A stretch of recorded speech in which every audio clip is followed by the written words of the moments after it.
우리나라 표범이 야생에서 생포된 기록은 1962년 2월 오도산에서 끝이 났습니다. 마을 주민이 놓은 덫에 걸린 표범은 1년생 수컷. 표범을 생포한 일은 전국을 떠들썩하게 만들었고 표범은 창경궁 동물원에 기증됐습니다. 한표라는 이름을 갖게 된 표범은 많은 관람객을 불러 모았죠.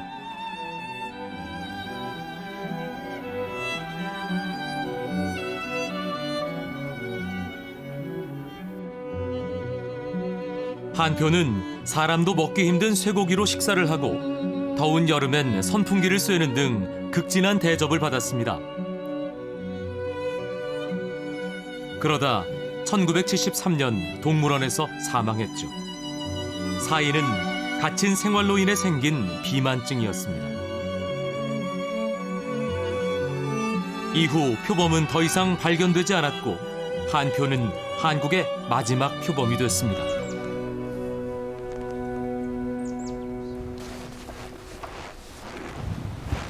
표범은 한반도에서 완전히 절멸한 것일까?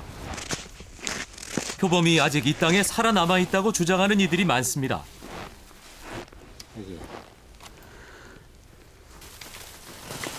야생동물연합의 조범준 씨는 표범을 봤다고 주장합니다. 그때 이제 표범을 만났던 게 정확하게 기억을 지금은 좀 못하고 있는데 그 낙동정맥상에 있는 면산이라는 곳입니다. 그 사냥 조사를 위해 가지고 올라가다가 그 큰 나무가 있어서 그 나무 앞에서 이렇게 잠시 쉬는 동안에 그 숨소리를 들은 거죠. 숨소리 자체가 그 쇠톱을 줄로 이렇게 가는 그러한 소리를 듣고 그 자리에 이렇게 멈춰섰죠. 산에서 음산한 소리를 들었고 직감적으로 맹수라는 느낌에 더럭 겁이 났다는 조범준 씨. 막대기로 나무 둥지를 치자 표범이 나타났다는 것입니다.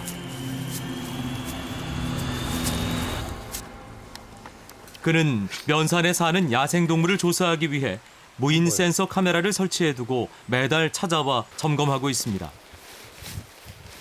돼지가 찍혀 있고 여기 돼지. 그러나 다시 보기를 기대하는 표범은 아직 그 모습을 드러내지 않았습니다. 표범은 고양이과에 속하는 대형 포유류입니다. 행동이 조심스러워 은둔의 사냥꾼이라 불리죠.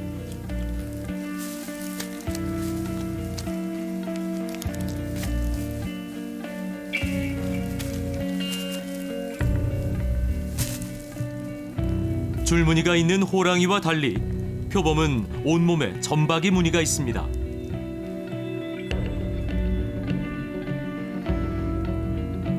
암컷 표범은 소리를 내지 않기 위해 주로 바위를 밟고 다닐 정도로 무척 조심스럽게 행동합니다.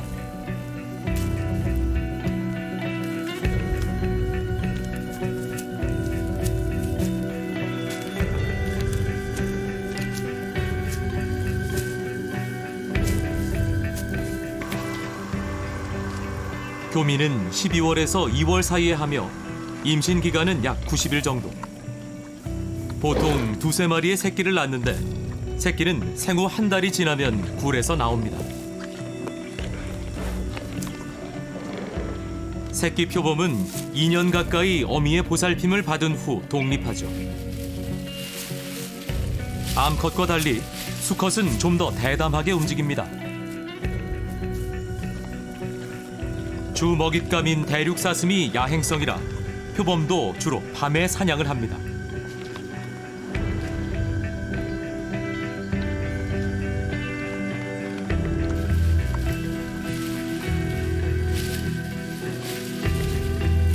표범 수컷은 여러 마리의 암컷을 거느리는데 번식기를 제외하고는 홀로 생활합니다.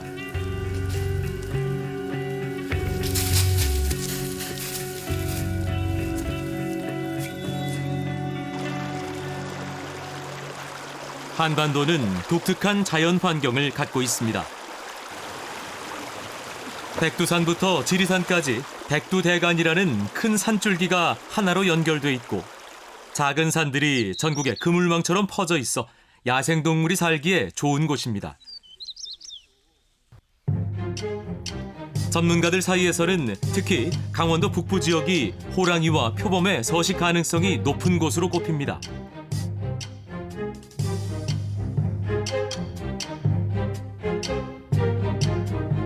국립공원관리공단에서는 무인 센서 카메라를 활용해 야생동물의 서식을 조사하고 있습니다.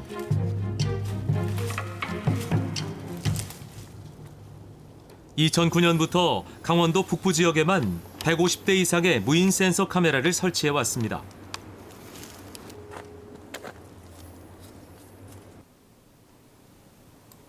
혹시 그동안 카메라에 표범이나 호랑이가 찍히지는 않았을까? 센서 카메라에는 평소에 보기 힘든 산양이나 담비 등이 찍혀 있지만 표범은 보이지 않습니다.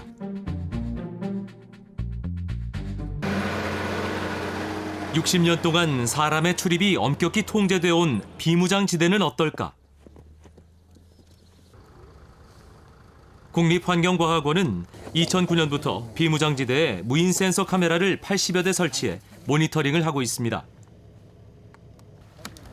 표범이나 호랑이는 무인 센서 카메라로 촬영하는 것이 쉽진 않죠. 워낙 광범위한 지역을 다니는 데다 사람 냄새를 맡으면 피하는 고양이과 동물의 성질을 갖고 있기 때문입니다. 이 지역은 지금 지형상으로 야생동물들이 지나갈 때 반드시 거쳐야 되는 여러 길목 중에 하나이기 때문에 설치를 했고요.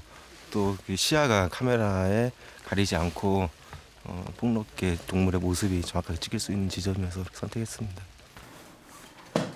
지금까지는 우리나라에 표범과 호랑이가 살고 있다는 결정적인 증거를 찾지 못했습니다. 백두대간이나 민통선 지역의 야생동물 서식 현황을 볼 때 고라니, 노루, 사냥 등 일부 지역에서는 표범이 충분하게 안정적으로 서식할 수 있는 먹이 조건은 갖춰졌다고 봅니다. 한반도의 지형적인 조건이나 개체수가 늘어난 먹이 동물 등을 고려할 때 호랑이와 표범의 서식 가능성을 완전히 배제할 수는 없다는 거죠.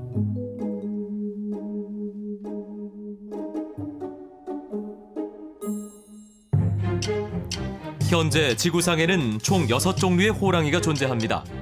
인도 벵골만, 인도네시아, 중국, 러시아 극동지방 등에 서식합니다. 조선 호랑이와 같은 유전자를 가진 나무루 호랑이는 현재 550여 마리 남았습니다. 여전히 생존하지만 이 땅에선 볼 수 없는 호랑이와 표범. 국내 유력 집안이 소장하고 있는 범 가죽을 어렵게 찾았습니다. 굉장히 윤같이 부드러워요. 그 색감이 굉장히 아름답습니다. 집안에서 그냥 굉장히 애장됐던 그런 작품 같아요. 깨끗한 보관 상태만큼 크기도 눈에 띕니다. 2m 98, 약 3m네요. 크기로 보아 수컷 호랑이로 추정됩니다. 이 가죽은 가장자리에 천을 덧댄 것 외엔 생전의 모습을 그대로 간직하고 있었습니다. 호랑이 가죽 옆에 놓인 것은 또 다른 범, 표범의 가죽입니다.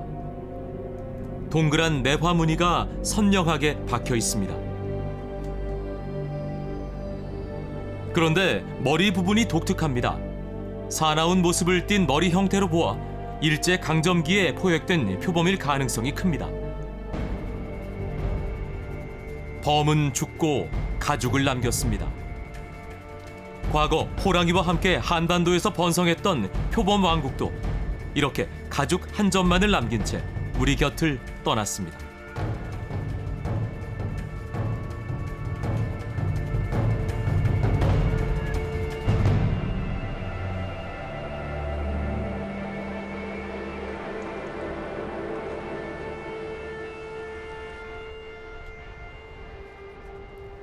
이곳은 러시아 블라디보스톡의 표범의 땅 국립공원입니다. 케드로바야는 산림이 우거지고 먹잇감이 많아 표범의 마지막 안식처로 남아 있습니다. 한반도에 살던 바로 그 표범을 이곳에서 만날 수 있을까요?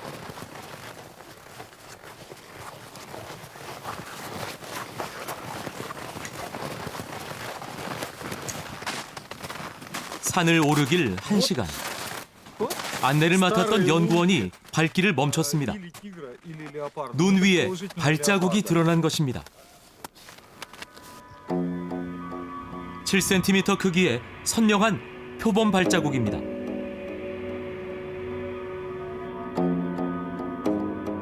찍힌 지 얼마 되지 않은 것으로 보아 이 인근에서 사람의 일거수일투족을 보고 있을지도 모릅니다.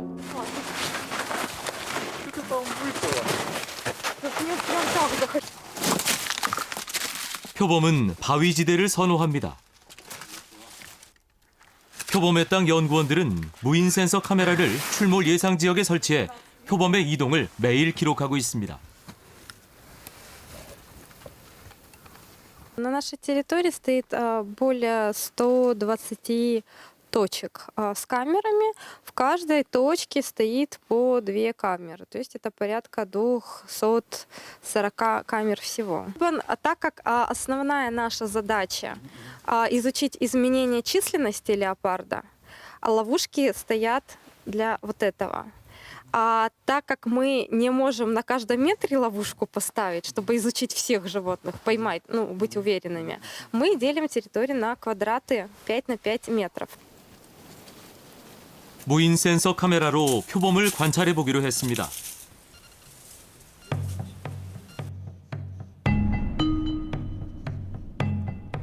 처음으로 모습을 드러낸 녀석은 삭.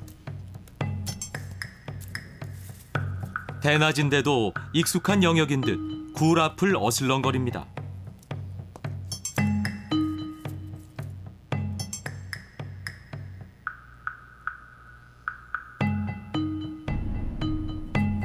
이번엔 담비입니다. 드디어 뚜렷한 매화 무늬가 화면에 보입니다.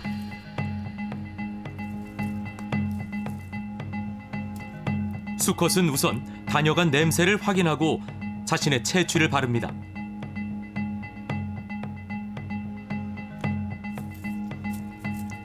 이곳 헤드로바야의 주인은 바로 표범입니다.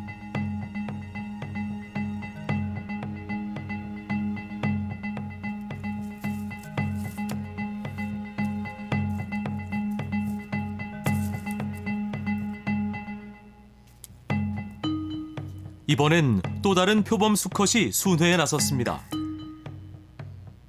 수컷들의 치열한 영역 싸움. 이 굴이 은신하기 좋고 전망이 좋기 때문일 것입니다.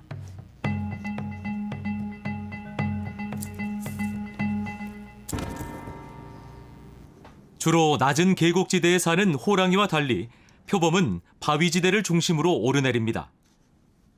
해가 질 무렵 암컷이 새끼를 데리고 먹이 사냥에 나섰습니다. 그런데 암컷의 행동에 초조함이 보입니다. 무슨 일일까요?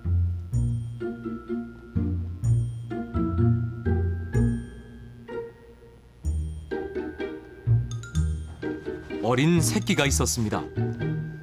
이들 1년생 새끼들은 어미로부터 독립하기까지 1년 더 어미의 보살핌을 필요로 합니다. 이 표범 가족은 50여 마리만 남은 멸종위기 표범의 대들보입니다.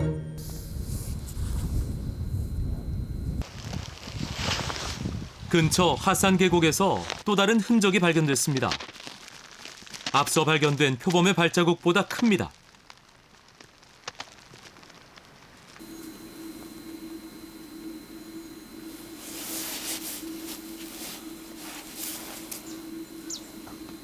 한 7cm, 8cm.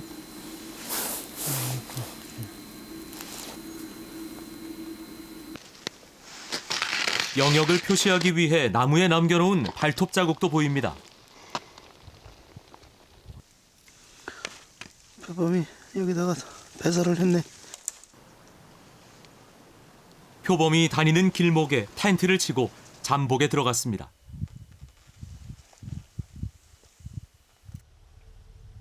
며칠이 흘렀을까? 표범이 모습을 드러냈습니다. 표범은 호랑이와 달리 나무와 암벽을 잘 탑니다. 표범의 가장 큰 특징인 매혹적인 매화무늬는 모피를 노리는 표범 사냥의 주된 이유였습니다. 수컷의 경우 꼬리 포함 몸 길이가 2m를 넘습니다. 호랑이와 함께 고양이과 대형 포유류인 표범. 주변에 대한 긴장을 늦추지 않습니다.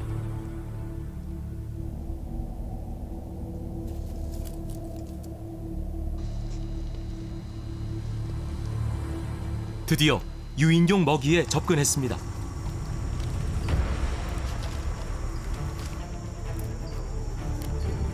한겨울 꽁꽁 언 먹이를 잘라서 먹습니다.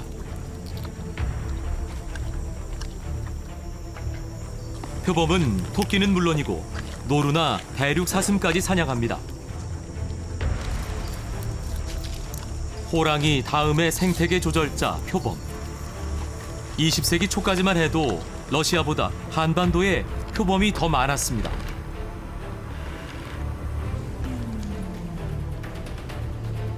다음 날 아침에도 표범이 찾아와 전날 남긴 먹이를 먹습니다. 이곳의 지역은 우리나라와 매우 흡사하죠.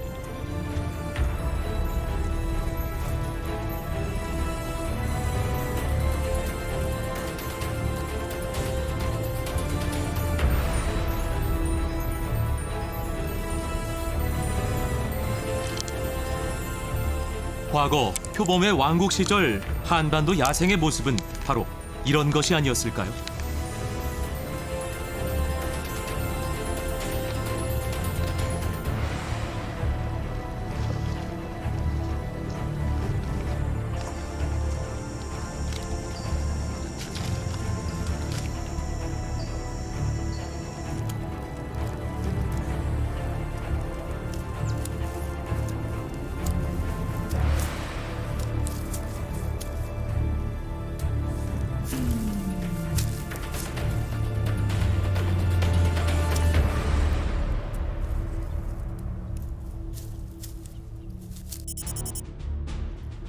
(1944년) 이래 표범의 포획 기록은 24건 이상 남아 있습니다.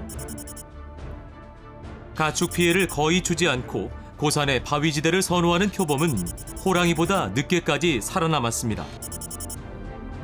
하지만 총과 올가미로 무장한 인간 앞에 결국 무릎을 꿇고 말았죠.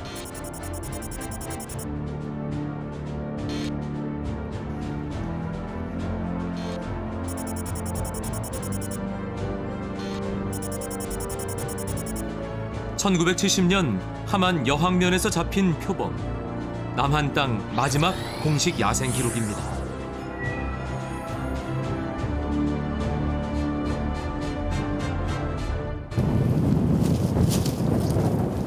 생태계의 최고 조절자 호랑이와 표범이 사라진 우리의 야생은 심한 몸살을 앓고 있습니다. 유해조수구제단이 총을 들고 나선 건 멧돼지들이 농작물에 피해를 주고 도심까지 자주 출몰하기 때문입니다. 멧돼지 포획은 신고와 허가 하에 이루어집니다. 멧돼지와 고라니의 왕성한 번식, 최고 포식자를 잃은 혹독한 대가입니다.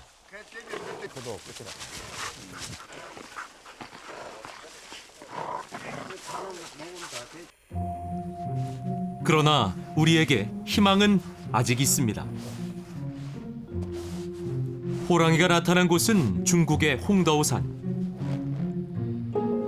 중국 임업국과 무링 임업부가 설치한 무인 센서 카메라에 포착된 것입니다. 유전자 분석 결과 이 호랑이는 중국 동북호, 러시아 아무르 호랑이로 한국 호랑이와 동일한 아종으로 밝혀졌습니다.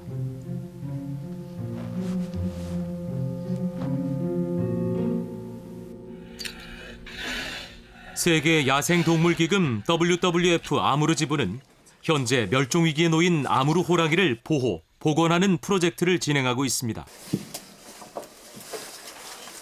현재 550여 마리에 불과한 호랑이 개체수를 늘리기 위해서입니다.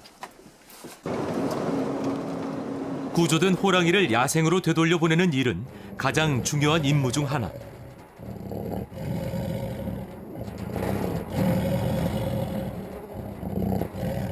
회복된 호랑이는 울음소리가 우렁찬 것으로 보아 건강해 보입니다. 이 호랑이도 이제 숲의 최고 지배자로 군림할 것입니다.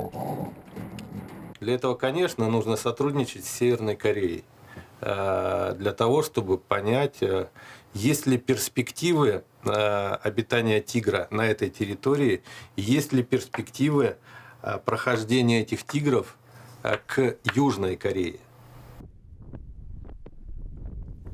러시아 정부는 표범 보호에도 사활을 걸고 있습니다. 지난 2012년 기존의 표범 보호 지역을 확대해 표범의 땅 국립공원을 공표했죠. 러시아 정부가 표범 보호를 시작한 건 생물권 보존 지역으로 지정되면서부터입니다.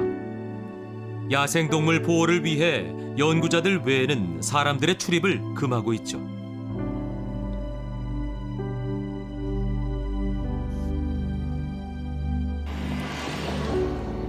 표범이 다니는 길을 보호하기 위한 터널 공사도 한창입니다.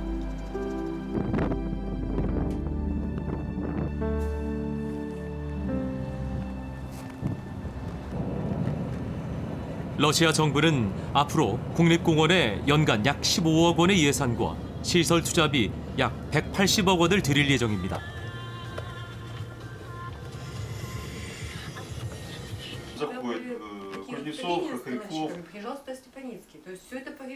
표범 연구에는 수많은 러시아 전문가들이 참여합니다. 그들은 추적장치 부착 등 첨단 기법을 활용해 표범의 생태 파악을 위해 노력하고 있습니다. 표범 서식 지역에 무인 센서 카메라를 설치해 표범의 개체 수와 활동 영역을 조사하고 흔적을 찾아 건강 상태를 파악합니다. 이곳 러시아 극동 지역은 표범과 호랑이가 서로 영역을 달리하며 공존하는 유일한 서식지죠.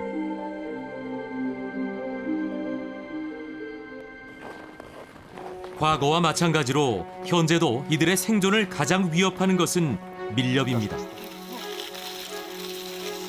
표범 가죽을 찾는 수요도 여전히 끊이지 않고 있죠. 표범에 대한 보호 활동으로 공급이 제한되면서 값은 치솟았고 밀렵꾼들의 수법은 점차 지능화, 고도화하고 있습니다.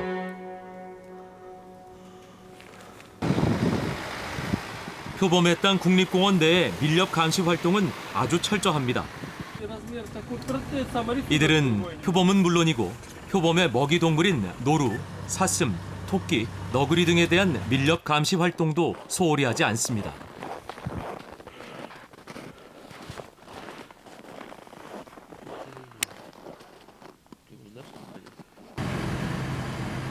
밀렵 감시에 밤낮이 따로 없죠.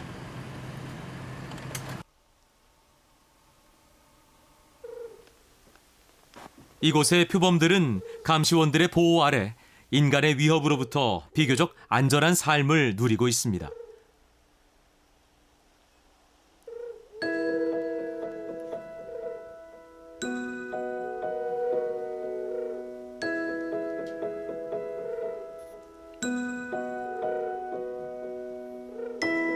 현재 지구상에 남은 아무르 표범은 러시아와 중국, 북한을 합쳐 87마리 정도로 추정됩니다. 표범의 멸종을 막기 위해선 살아있는 개체 수를 보호하는 것이 최우선 과제죠.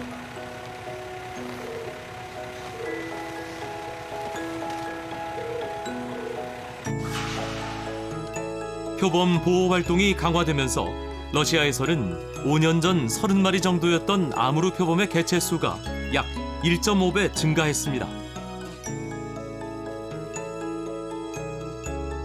러시아 정부는 표범의 개체 수를 100마리까지 늘릴 계획을 갖고 있습니다. 러시아 하산 전체 면적의 60%가 표범의 땅으로 지정됐습니다.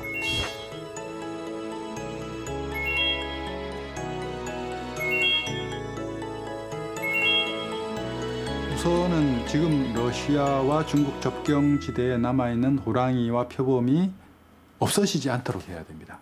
왜냐하면 개들이 이제 북한을 거쳐서 한반도에 호랑이와 표본을 복원할 수 있는 씨앗이거든요.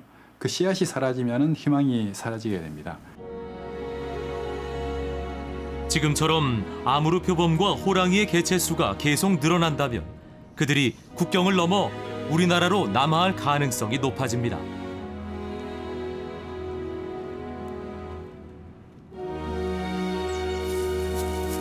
현재 러시아 극동과 중국 헤이룽 장성 등 제한된 지역에서만 그 명맥을 유지하고 있는 우리의 호랑이와 표범.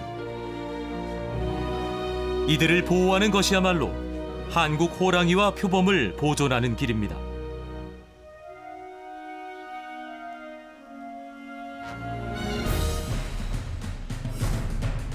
러시아 시호테알린에서 한반도 남단까지는 하나의 호랑이 왕국이었습니다.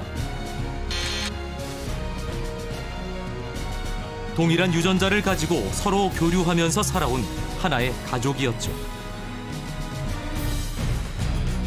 언젠가는 백두대간을 따라 우리 땅에 올 수 있을 것입니다.